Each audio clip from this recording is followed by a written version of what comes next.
Hey boy, this is Miguel from the Mobile Mechanic 757. You know how we get down, working with wonderful customers. Vehicle was sitting for over a month. Vehicle will now start. On these new vehicles, you must have full power because people wonder where there's no power.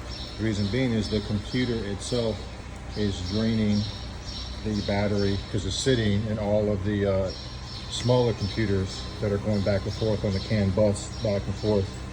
You need to drive the vehicle for at least once out of the whole entire week.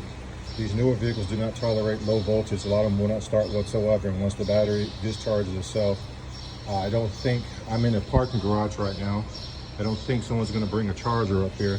It's best to change the battery and move on. This is just a mobile mechanic tip. Again, if your vehicle's been sitting for at least 2 weeks, start it up at least once out of the week. If not, you'll be buying another battery, and sometimes if you wait too long, the key and everything else will forget itself, keep a lot of memory, and then next thing you know, you will be stranded getting a battery and a mobile locksmith. This is just my mobile mechanic tip. If you like these videos, please like, subscribe, and share. I'm actually in a parking lot in a garage, so be mindful. Thank you very much.